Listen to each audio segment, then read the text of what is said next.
find a place. Closed captioning for News 12 is brought to you by Kenneth Nugent. From the station that's on your side, this is News 12 First at 5. The overturning of Roe v. Wade is still sending shockwaves through the country, and now the foster care system is bracing for what's next. But first, behind me, we're taking a live look outside as families start heading out of town for the holiday weekend. We're going to check in with First Alert meteorologist Mikkel Hannah Harding. Mikkel, what can we expect for today and moving into the weekend? We're talking about today. First, we are tracking some showers and storms right now across the CSRA. Taking a closer look at some of those, the heaviest rainfall occurring around parts of Allendale County, even a strike of lightning as well. So likely just seeing a thunderstorm pushing into eastern Burke County now, maybe affecting downtown Waynesboro here in the next 30 to 45 minutes. But we do see this very skinny line right there, outflow boundary. As these storms collapse on themselves, they just push out some rain-cooled air, and that could act as a mini cold front to help trigger more showers and storms. We are seeing a few storms redeveloping across parts of Emmanuel County, and also seeing a few pop-up showers and just downpours in general around Clarks Hill Lake and some of our northern CSRA counties. So it is more of a soggier Thursday evening for some around the CSRA, drier for others. But we're taking a live look at a shower right now in western Aiken County. You can see that towering cumulus cloud just building right there, but temperatures at about 88 degrees. It feels like 93 outside as a result of that dew point being at about 70. So it is on the muggier side for sure. We're seeing temperatures as warm as about 93, but as cool as 75 in Allendale, where they have been seeing that rainfall. So if you do get under a really good downpour, it'll help cool you off pretty good. Inside of Augusta, we're about right around 90 for most of us. But we'll talk about those temperatures and lower rain chances heading into the 4th of July holiday coming up. Thanks, Mikkel. Trigger laws are going into effect in many states around the country after the Supreme Court overturned Roe v. Wade. In South Carolina, the fetal heartbeat law is now in effect, too. It's leaving some parents or could-be parents feeling vulnerable, but there are resources and laws in place to protect mothers and their children. South Carolina lawmakers established Daniel's Law in 2001 after someone found a baby buried in a landfill soon after birth in Allendale County. For mothers who can't get an abortion, this law will allow you to surrender your child for up to 60 days after birth. The child cannot be harmed or neglected, and parents cannot be prosecuted. The Department of Social Services says this resource is not used enough. It's really important that we talk about this option to let mothers know that there are options out there. You are very courageous. You are worthy. You are making the best decision that you have for not only yourself, but that child that you're carrying. Since they started tracking data in 2009, 52 children have been surrendered to DSS in South Carolina. It may seem like a small number, but that's 52 lives saved.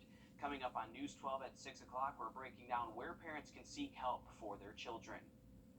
Foster care isn't the only thing that will be impacted by abortion restrictions. Experts in Georgia say it will also become a business issue.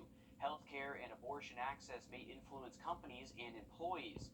Some businesses are reviewing their benefits packages to include support for employees who could be prevented from having access to abortion. This can include paid leave and travel and lodging reimbursements for team members. They're looking for companies to lean into social issues and ensure that they're looking after their interests. They are everything, so if there is a benefit that they want, we're going to explore it. And after, we'll get the prompter in the right place. Dozens of international corporations like Apple and Netflix already offer benefits packages to help employees travel out of state for pregnancy-related procedures. Well, after President Biden signed into law a federal gun reform, it's being welcomed by domestic violence prevention advocates. It closes the so-called boyfriend loophole. State House reporter Mary Green explains why they say this change is especially significant in South Carolina and where it falls short. The South Carolina Coalition Against Domestic Violence and Sexual Assault says the laws that are designed to protect victims and survivors of intimate partner violence don't always take into account how society has changed when it comes to these relationships. For example, fewer people get married now as quickly as they once did, and more people are in longer-term dating relationships. The organization says this new law catches up and recognizes that this violence happens in all types of relationships. And that all those victims equal protection. Under the old law, a person convicted of domestic abuse was banned from having a gun if they had been married to the victim, had lived with them, or had a child with them. This new law closes the so-called boyfriend loophole and expands that prohibition to offenders who have been in a dating relationship with the victim. This is especially significant in South Carolina, which ranks 7th among all states in the percentage of women who experience intimate partner violence at some point in their lives. A recent study found the state has the 6th highest rate of women killed by men, and in intimate partner relationships, guns are used in more than 80% of those homicides. This is federal law, right? So it would have to be implemented by federal agencies. And that's a weakness in this. Although I think this is an important statement in recognizing that the boyfriend loophole exists and that we need to make changes, implementation of it is going to be very difficult to have any meaningful impact. Barbara says the bigger loophole is still present in state law, in which domestic violence protections, including firearm restrictions, only apply in situations in which the offender and the victim are married, have lived together, or share a child. So many dating relationships aren't covered. Barbara says that's the law that needs to change to have an even more significant impact here in South Carolina. Reporting from the State House, I'm Mary Green. A bipartisan group of state lawmakers did introduce a bill to close that boyfriend loophole in South Carolina law. It didn't advance far enough to become law this year, so it would need to be reintroduced when the legislature returns to the State House next year. Well, here's some good news you can use. Gas prices are finally trending down. Today, Georgia is reporting an average of $3.63 around the state. About 2 weeks ago, it was hitting a record high of $4.49. And in South Carolina, $4.37 a gallon, and much lower than the $4.60 we saw 2 weeks ago. And here at home in Augusta, $4.27. And if you're staying in town for the 4th of July weekend, here are some events that you can head out to. If you like baseball and fireworks, why not combine the two? The Augusta Green Jackets will be holding fireworks shows at SRP Park on Saturday and Sunday.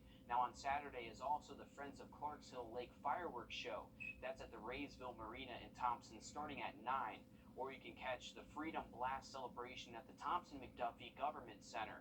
There will be food, fireworks, and games.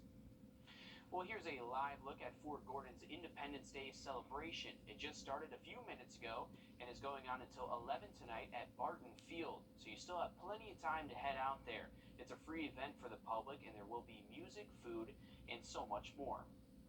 A reminder before you set off those fireworks, in Georgia you have to be 18 or older to buy the fireworks, but there isn't an exact age for setting them off.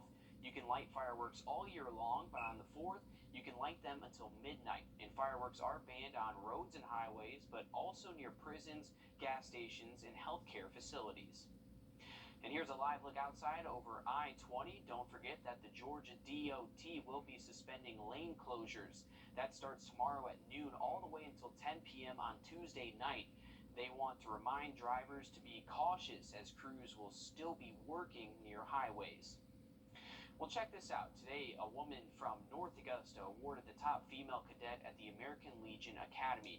This picture is of Lashanti Aranda receiving the award from this morning from North Augusta Public Safety. Not only does she receive a plaque, but also a $1,000 scholarship. Well, rolling robots are set to become a part of everyday life in some Georgia cities. We're looking into when delivery devices will hit the streets. Coming up, Mikkel.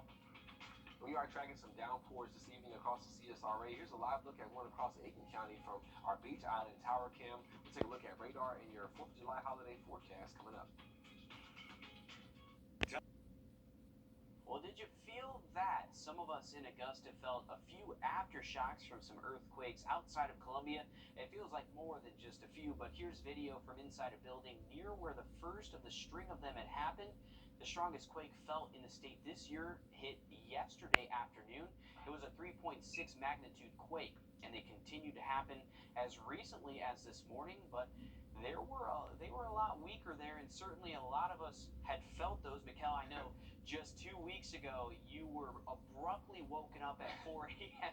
by one of those earthquakes. You thought someone was trying to break into your apartment. Abruptly is right. It did sound like somebody was rattling the handle on my door, but the building was just shaking. I heard it going up.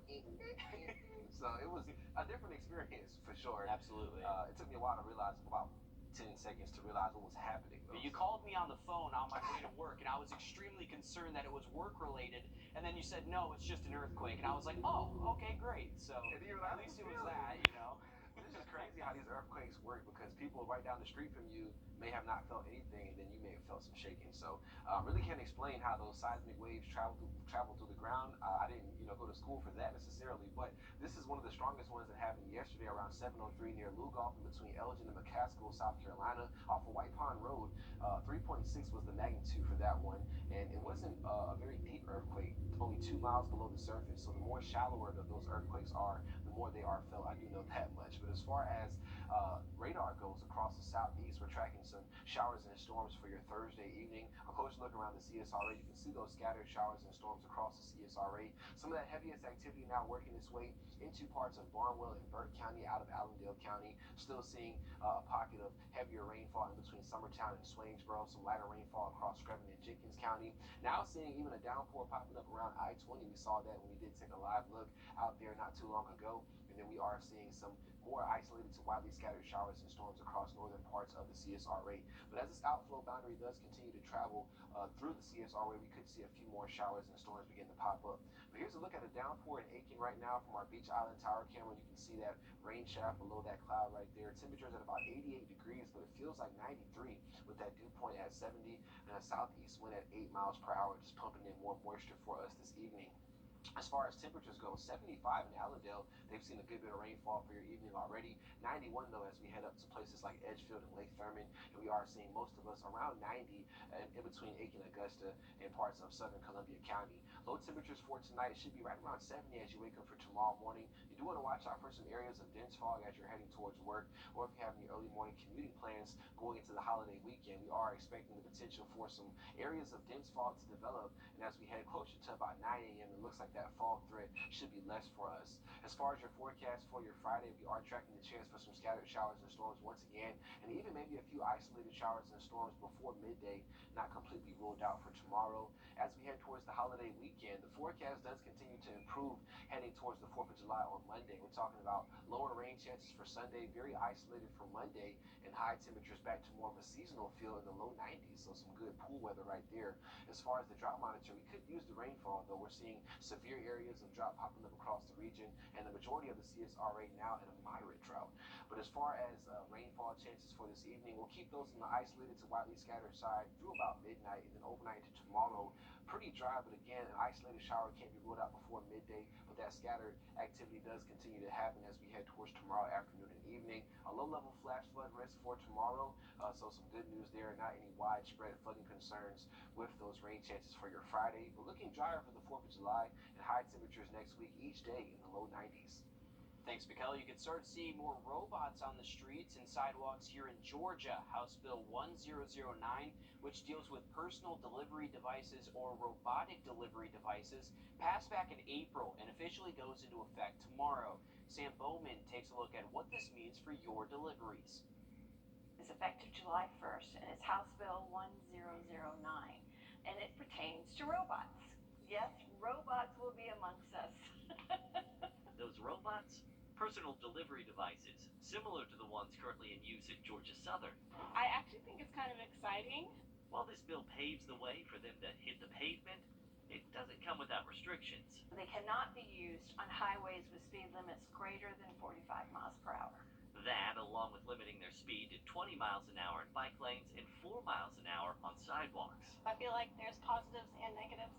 Some of the positives? Maybe it would even save time on delivery, maybe less than 2 days for a delivery. That's what I'm hoping for.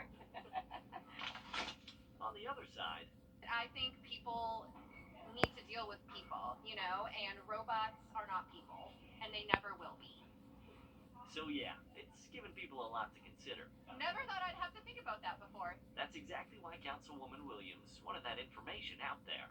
This was to prevent shock and awe people started seeing robots in their neighborhood. Now they're going to know what it's all about. And although it's law, cities do have a say on certain things, like the time of operation and whether they can operate in schools, hospitals, or stadiums. Meaning, cities will need to do an ordinance. But whether you're ready or not, Maybe I'm getting old. I don't know. robots are on their way. And we're checking here at home to find out what parameters city leaders plan to put in place for robots. We'll keep you posted when we learn more. Well, the investigation continues into the truck tragedy in Texas. The federal government is getting involved in the charges. We take a look coming up next. Well, the death toll stands at 53 after a nearby worker heard a cry for help, and authorities found migrants in the back of an abandoned tractor trailer in Texas. Now, 4 people are facing charges in the case, with 1 in court for a hearing today, and the rest by the end of the week. Meanwhile, a memorial grows near the scene where the worker discovered the tractor trailer earlier this week. Identifying the victims has been a challenge for authorities since most didn't have IDs on them. We need to confirm with these countries, their consulates and embassies, are these the people? And we need to wait to hear back from them. Once we have that confirmation, we can then conclusively say, yes, this is the person. The tragedy marks the deadliest human smuggling incident on record in the U.S. history. The number of school shootings in 2021 is higher than they've been in 20 years. A new report by the National Center for Education Statistics says there were 93 school shootings between July of 2020 and June of 2021. 43 resulted in fatalities, while 50 saw injuries. The report includes shootings that happened on school campuses, whether or not students were present at the time. Miguel? So we are still tracking some downpours across the CSRA. Here's a live look at one right by Beach Island right now. So we are going to continue to talk more about weather, and I believe we're going to reveal our sunshade winner next. And before we head to break, here's a look at the sunshade winner. Congrats to Buddy James from Augusta. Chrysler, Dodge, Jeep, Ram, Fiat. A new study shows pandas developed a 6-finger much earlier than scientists originally thought. Until now, it was thought modern pandas' exclusive bamboo diet evolved relatively recently, but they found a panda ancestor from 6 to 7 million years ago with the extra thumb. It helps them grab those bamboo stalks and strip the leaves off of them. So definitely something new I've learned today. I didn't even know that they had a 6-finger to begin with, and it certainly helps them strip it and stuff their faces with food. I wish I had an extra finger at this point too, Mikkel. I do. It'll provide some extra grip for sure. So, I didn't know that either. So definitely learned something new this evening. But as far as radar goes, we are still tracking some showers and storms across the region. Still watching this batch of moderate to heavier rainfall, now trying to cross over into Burke County and also parts of Aiken County, southern Richmond County. Also some scattered showers and storms through Emmanuel County, parts of Jenkins and Screven County as well. And then across the Augusta area, still seeing some light showers popping up just around North Augusta in the I-20 corridor. And we do see some isolated showers across northern parts of the CSRA. So it is a soggier evening for some, mostly dry for others. But if you do see that rainfall, it could help knock those temperatures back down towards the low 80s and upper 70s. As far as temperatures go into the weekend, we're still going to see those below average through Saturday into Sunday, more of a seasonal feel by Monday, but a better looking forecast as we do head towards the 4th of July holiday. Well, food banks are seeing an increase in demand from the summer, but also the rise in prices. We check in with our local organizations coming up next. George St. Gaines,